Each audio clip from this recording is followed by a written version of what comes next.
right. Hi, everyone. I'm Chloe, the founder of My Greek Expat Journey.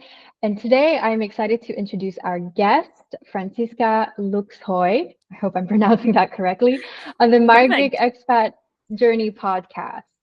As the founder of Be Happy Abroad and Expat Happiness, she is on a mission to support internationals in achieving increased mental and emotional well-being abroad. Today, she will share some insights about building mental resilience for our expats located in Greece or for those who are thinking of making the move. So I'm really Yes. excited. And our first question is for you, Francisca. What is the story behind becoming an expat coach? Well, thank you, Chloe, for having me and for the wonderful introduction. And hello to everyone. So, yes, my name is Franziska, and I'm an expat coach or a coach for internationals. So, people who move to a different country. And it's not, for me, it's not location specific. It's really an overall thing of building resilience and mental fitness when you move abroad. So, how did I get to do that? So, for me, it was really a combination of personal experience and professional interest, passion, and then also, as I now know, what I'm really good at. So I always enjoyed supporting people, helping people, and I like one of my real strengths, I would say, is listening and making people feel seen, heard, and understood. And in the job role that I created for myself here, I can really do that. And yes, and I have had a professional interest for coaching for quite a while, and this just also aligns with my values and the strengths, guiding people towards what is good for them so they can create their own happiness instead of consulting or mentoring or giving advice, really providing the tools for people so they can figure out what they really want in life, what makes them happy, what makes them thrive, what increases their well-being. And why internationals? That's where the personal experience comes in, because I've been in a relationship with a Dane. I'm originally from Austria, and I've been in a relationship with a Dane for almost 20 years. So I know the situation of an intercultural relationship, and I've also lived abroad for almost 20 years. So I have been through a lot of the struggle and challenges myself, and that's why my heart is really with this group of people who are typically very adventurous, outgoing, want to experience new things, and then sometimes are hit by challenges and struggles they didn't expect. Yeah. Perfect. What an amazing introduction. Thank you for sharing that. And just out of curiosity, what is it like? What are the differences dating or being with somebody from Denmark? Out of curiosity, have you faced any kind of cultural differences? I mean, I think compared to other cultures, our differences are probably smaller than others because we're still both European. We celebrate the same holidays, like around Christmas, for example. We are both Christians, so in that, not really active Christian, but our background is from Christian culture. So I think in other couples, this difference is even more pronounced than in our case. But even if it's not that pronounced, there are subtle differences in how you do things in daily life, how you look at things, how you react to different situations, what's socially accepted, what's not. So there are these small things all the time that sometimes make it difficult if you're not aware. Okay, this could actually be cultural. Let's explore, let's ask with curiosity. It, why do you look at it like that? Where do you come from? Where do I come from? And then maybe talk about what about it could be because of different cultural backgrounds and different upbringing. And of course, every person comes from a different family story, from a different background. But if then culture is added as an extra layer, this becomes even more extreme. And I think the most important thing is always to keep your own curiosity and to explore. Whenever something feels alienating to you, instead of judging, instead of saying, oh, you do this really weird, why? And then instead of ask the question with a judgmental tone, like, why are you doing it like that? That's really weird. Asking the same question with a curious undertone, like, oh, that's interesting. Why are you doing it like that? Where do you come from? What are your values, beliefs? What are your lenses, basically? Because culture is often so implicit. We often don't know ourselves what comes from our own home culture. It's like a filter, like a lens we view the world through. And I think curiosity is the best antidote to cultural misunderstandings. I think in Greece, especially, there's a lot of things that we have to get used to as expats, and there are many, let's say, differences from in Greece and Greek culture. My partner is Greek, and so you know how I handle some cultural differences sometimes. For instance, talking loudly on the phone, Yeah, or when he's like, yelling across the room, or like, probably somebody dating a Greek can also relate to this when, they're yeah, speaking with their parents and they sound like they're arguing, but in yeah, fact, it's just a normal conversation. yeah. So That's really interesting that you mentioned that, because in Denmark it's more the opposite. Loudness is not really desired or accepted. Like if someone is too loud, it's more like shh, shh, shh, rolig nu. That's something they say a lot. Quiet now. So it's like sometimes, but what? I'm emotional right now. I'm angry. I want to like express that in other cultures. So, and then there can be misunderstandings and judgment, of course, for someone being loud. And then a lot of internationals have that perspective of Danes, that they are cold and unapproachable because they're the way they are. And then I think it's also important to be careful not to say that someone is like that because they are from a certain culture. Because yes, culture is a thing, but every person is also a person, an individual. And I think next to curiosity, that's a really important awareness to have, and a very important approach. If you get to know someone, don't see them as a representative of one certain culture, one certain country, but see them as the person they are, and approach it with curiosity again. Then, yeah. So I know that you founded two amazing brands, Expat Happiness and Be Happy Abroad. Would you like to tell us more about your role in that and your mission? Yes. Well, Be Happy Abroad was there first, actually, and that's my B2C brand, where I really help individuals all around the world, well, settle abroad, thrive abroad, and increase their well-being abroad. And Expat Happiness is the B2B leg, which is still growing and still very small, but it's where I support companies in helping their expats that they bring to a new country. But basically, the same or a similar offer.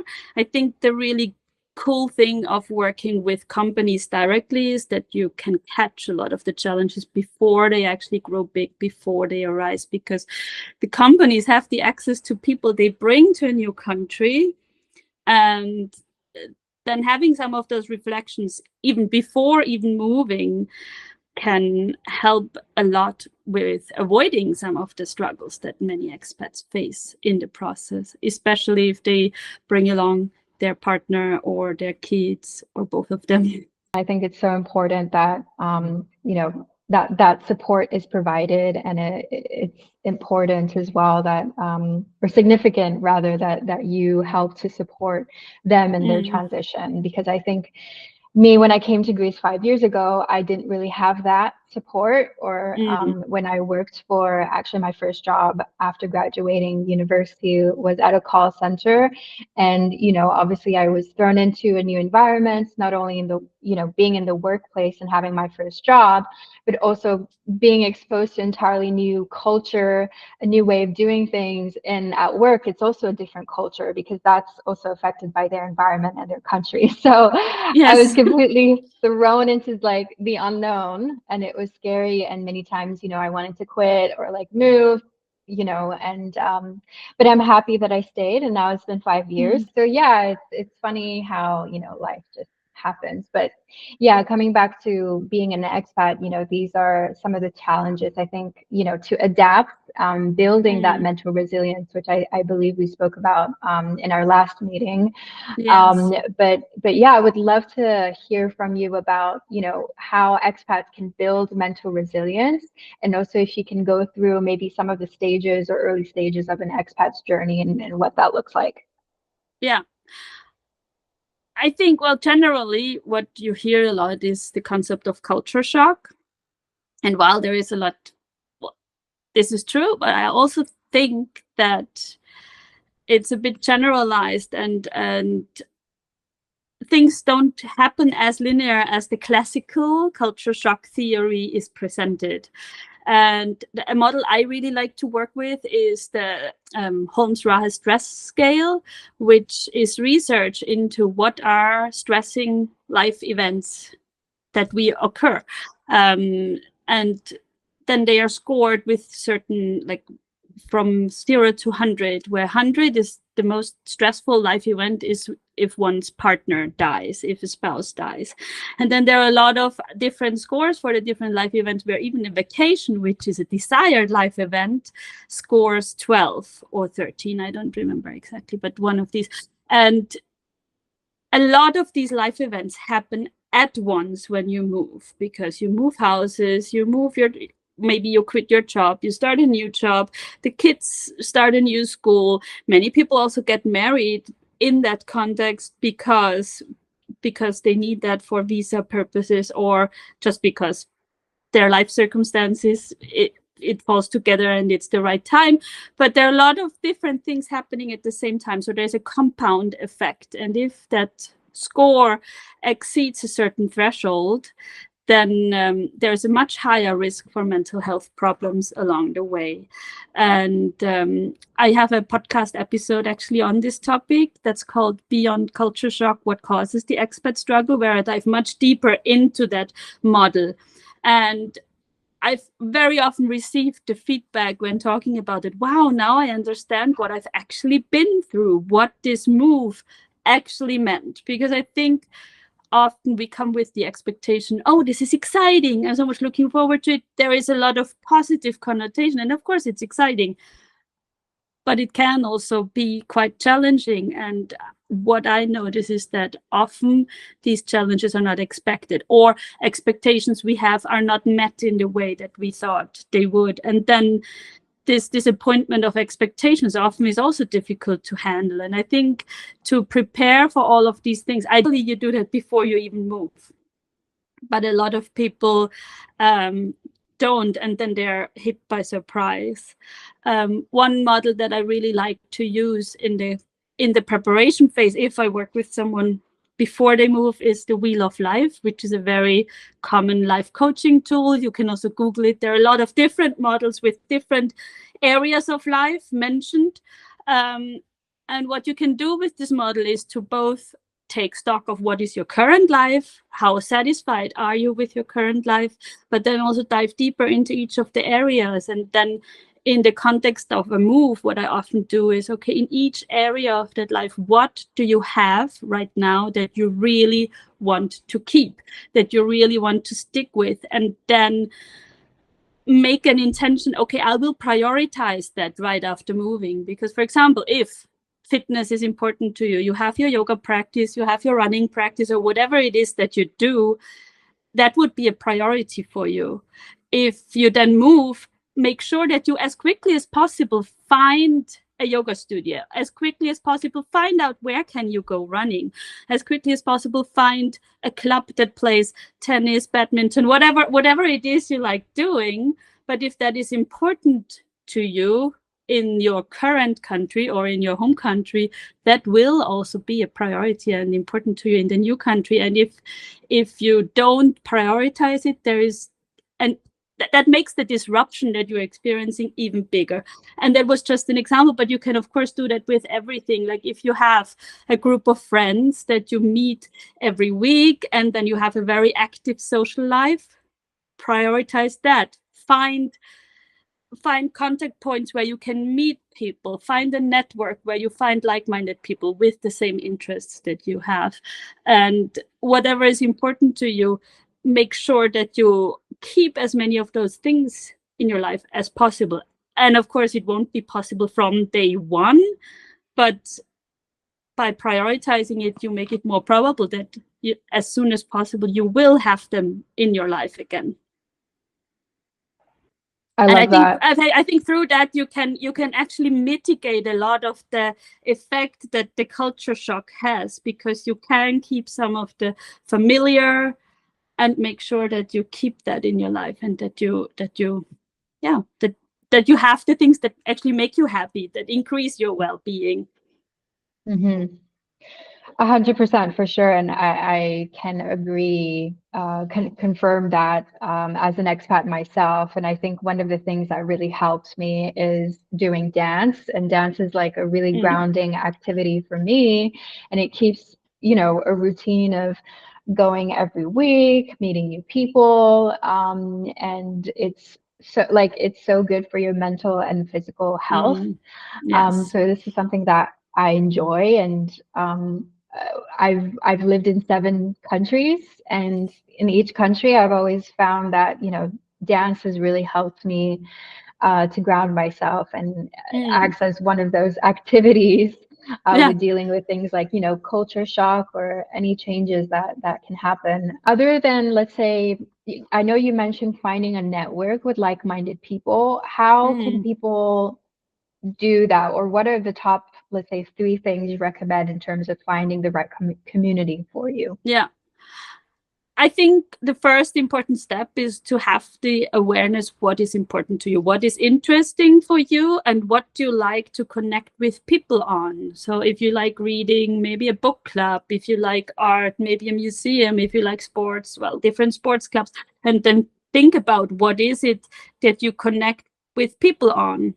Also, in your home country, are you a member of different clubs? What are social meetings typically about? And then take that as an exit point to do the research, because then okay, I actually want to join a sports club. And most countries do have sports clubs. So then research and find out if there is something that you could join, or a gym, or a book club, or whatever. And then there are different platforms also that are created for that type of meetings. So for example, meetup.com, and then an expat specific one is internations.org. So those are 2 addresses that I would recommend to, or that I often also recommend to my clients if they want to connect with people. And then a lot of destinations also have Facebook groups. So for example, in Copenhagen, there's a group called Expats in Copenhagen. I think it has grown so much. Also, I think it has 70,000 members now. And it's super active, and people ask all kinds of questions, practical ones, but then also, where can I find this and that? Where are people hanging out? Where can I meet someone? Sometimes also someone posts, hey, I would like to find a few friends. I'm interested in this, that. They write an introduction post, and typically those posts get really positive responses. And a lot of people who are interested hanging out and meeting new people, because it's a need that all expats have, all internationals. And I think in a lot of countries, internationals have the impression that it's hard to get in touch with the locals. And it's not, my experiences, it's often not even because of bad intention. It's just because the locals have different needs. They don't have that need to build a new network from scratch. So it does, if you want to get in touch with locals, I think it does require a little extra effort from your side, which can be super hard because you're already in a hard situation, and then working extra hard to get in touch with locals just doesn't seem fair. But it's just what it's like, because the locals don't have that same need. They have all their network established. They probably have a job. They have their life going in that country. But with regard to locals, I think official clubs are often a good address to go. Like if you, for example, I don't know, join a football club, join a tennis club, join a something, it's again around a certain interest. If you connect with people around a certain interest, I think you can connect with a lot of people and diverse people and also locals. 100%. I think especially in Athens, there are so many events for expats and digital nomads that happen daily, and that's really great. And a lot of these events, you can find them on Facebook groups. So it's fairly easy to get to them, as well as, take painting classes, join a book club. So it's very diverse range, and I think Athens is a city that caters to a lot of people with different interests. So that's something that is very positive here. I would agree with you when you said the locals have different needs, because within my experience with obviously making friends with, let's say, another Greek, or it was very difficult for me in the beginning, and at some points I wanted to give up. But obviously, as you said, you have to understand they're coming with a completely different perspective and a whole set of other needs. A lot of them, are busy with, if they're mothers, with their kids, or with their families. And Greeks are they're such a tight-knit community. The social ties are very strong here. And so family is obviously your number one priority. So, as an expat, I didn't feel like I was being prioritized, and that really hurt me in the beginning. And in fact, I realized, okay, it's all right if we have different needs, and that's okay. But I would say a majority of my friends, I've gotten to meet a lot of internationals, and yeah, but that is really interesting what you said. Yeah. Well, my experience is getting in touch with locals. I think most Danes I met, through my husband. That's one. And then the second is when I had a job that was many years ago now, because then we also lived in the Netherlands, and now I have my own company. But at the job, I met a lot of Danes also. And I think that's if you know one local, then it's easier to meet locals. And of course, if you have a job, then it might also become easier depending on the company you work in. But Another topic that I wanted to get into is parenting and raising a child, let's say, in a different country. I know that you're a mother yourself, and you must have a lot of experience in this. So I just wanted to speak about that, and maybe if you have any advice that you want to give to parents who are, who've moved to, let's say, a new country like Greece, and they're raising their children, what would you tell them? I think the most important thing in parenting and in being a mother is always to listen to your heart and to your intention, because it has to feel right for you. Otherwise, it doesn't come across as authentic, and your children will feel it, and then the relationship there will suffer, and you will get opinions no matter what you do. Because no matter what you do as a parent, people have their own opinions and they have their judgment, even people with no children themselves. So I think there it's really important to just do what is right for you and stick with it, and not listen so much to others, because what's the most important thing for you? And for me, it's my children and my children's well-being. And if I think something is right to do, then I do that. How did you teach, let's say, your children to adapt to their schooling system, or any sort of other cultural differences that you faced? Well, I've never had children in a school in another country than Denmark. So in that context, I know Denmark. But that said, we also send right now only my older son, who is 11, goes to school. The younger is only 3, so he goes to a local daycare.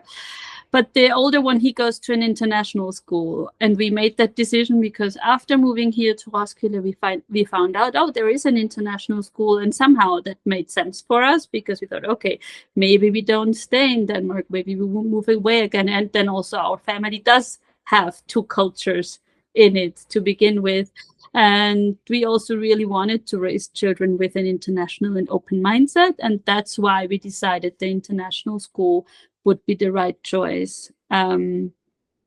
And yeah, I think it's important for me. What has always been important is to, on the one hand, find something that aligns with my values, find something where I feel that's the right approach to children. So for example, when I picked a daycare for my older one, I looked through the descriptions of different daycares, and then there was one that kind of didn't really talk that much about children on their website. It talked about structure and that children need to learn to adapt to structure, and it sounded very harsh and hard and rigid. And then I thought, oh no, that's not what I like. And then I found another one that really talked about the pedagogy of curiosity and exploration. And I thought, oh, that sounds nice. That sounds like something I also try to convey to my child, and the way that I try to raise him.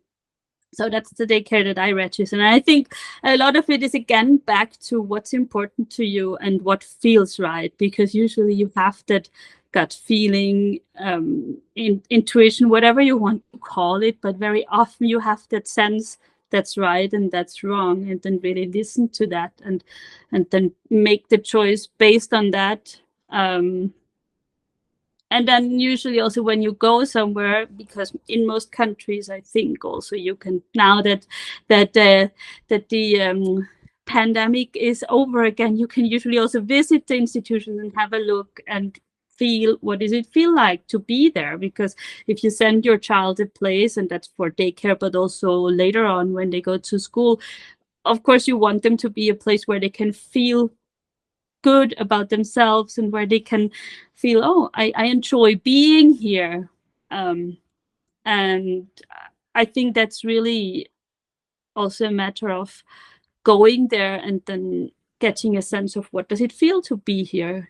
Does it feel like a nice environment? Does it feel like an environment where people are fighting? Or does it feel like an environment where people are nice with each other and respectful, and then make choices based on that? So I don't think there is a right or wrong answer, because it's also, again, what do you want for your child? For me personally, the well-being has always been upfront and more important than academic performance, because I also feel that, or I think that academic performance can only happen if you feel well, if you thrive. If you don't thrive, also the learning becomes more difficult. So yeah. Does that answer your question, or is there any follow-up or anything I didn't touch upon that you wanted to know more about? Yeah, that was perfect. I think it was very helpful, and I love that you said, that it's important to prioritize the child's well-being and not so much academic performance, because there's so much emphasis on academic performance and output, which can obviously translate into adulthood and make you very like performance based. But I think, it's important to address challenges, especially for a child who's exposed to, let's say, a new environment or different cultures or a different way of doing things, and seeing that, oh, they come from a different family that has different values and social norms. How do I, reconcile the two? This is confusing for me. And based that's on, actually also one thing that I thought if I wanted to touch upon, but then I forgot, because I know that there are some parents who then call daycares all the time, or want the daycare to behave a certain way towards their child, and that check in all the time. And I think that was something that also really always was important to me. I trust when I pick someone to take care of my child, I also trust that they do it in a good way. And I look at my child and look at, is he happy when I'm picking him up? If he is, then everything is all right. And then what they're doing is the right way, and they don't need to do, and they will not do things the same way I do them. I mean, even if my child is with their grandparents, they do things differently than I do, but I also let them, because I think it's also important. It's a super important learning for a child. Not everyone does things the same way. let's maybe speak on the advantages of being an expat because we've talked about challenges and how to solve Mm, them. We can start with obviously a child being raised in a foreign environment, what advantages that brings to them, but mm, in adulthood as well. Can you tell us more about the advantages that someone can have yeah. by just being in a foreign country and living there or growing up there even?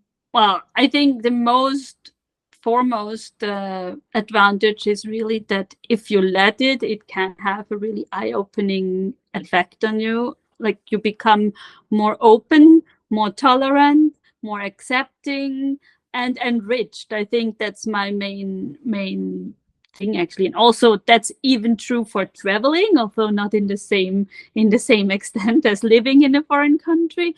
But if you travel with open eyes, with an open mind, and try to get in touch with the country, with the culture, try different foods, try just really experience it fully with all your senses. I think that's just it's just an enriching experience, and yeah, I think that's actually the main advantage. And I also think that the challenges can be seen as an opportunity if you turn them to be an opportunity, because it gives you the opportunity to reflect more on who am I, where am I from, how can I thrive in this different country, increase your self-awareness, increase your self-leadership, increase like just the personal development that's hidden in living abroad, or that becomes possible when living abroad is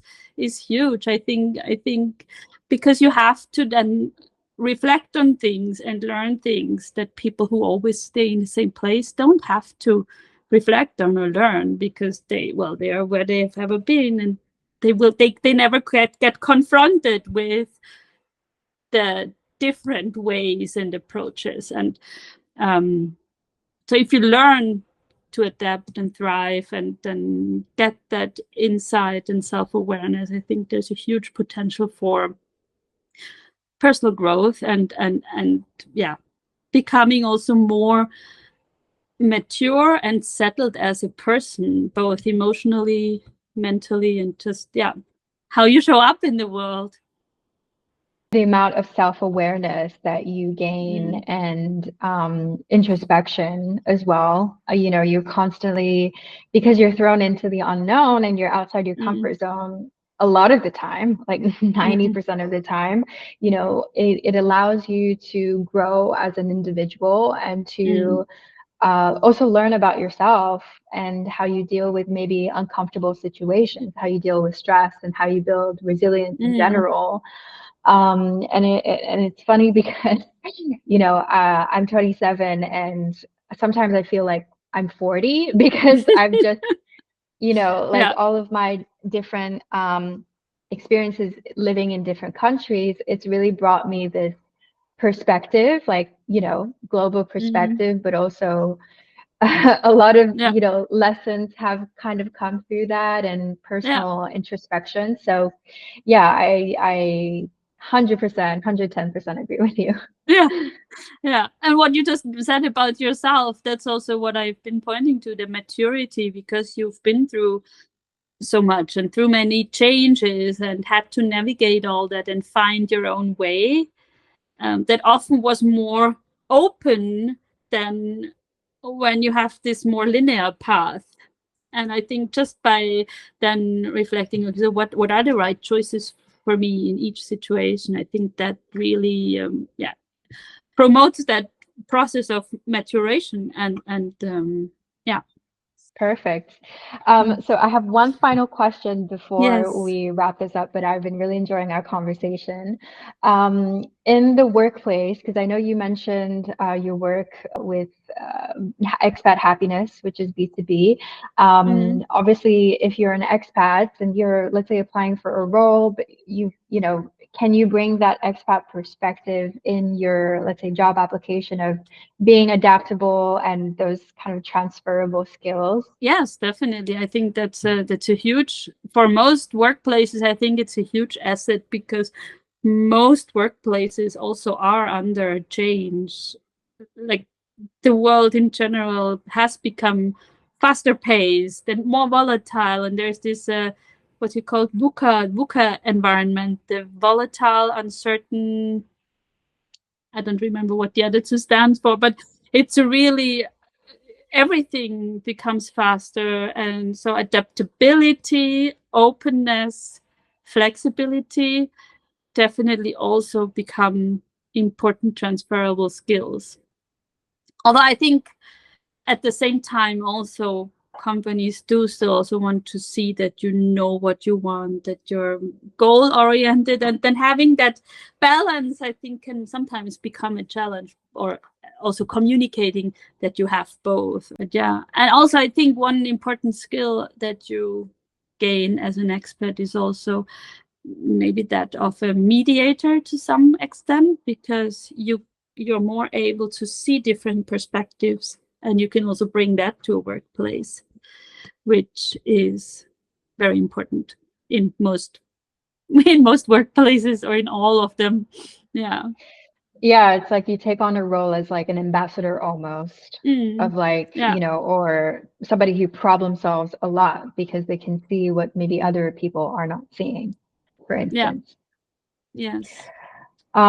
Perfect. So thank you so much, Franziska, for your insights and perspectives. I really enjoyed that conversation, and I'm sure that our viewers will enjoy it as well. If somebody, let's say,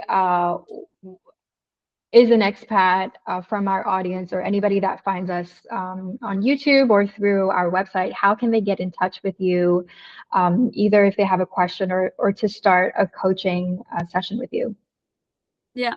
Well, my website is behappyabroad.com. So that's just the brand name. I also have a podcast with the same name, so Be Happy Abroad. You find it on Apple, on the Apple Podcasts, and on Spotify.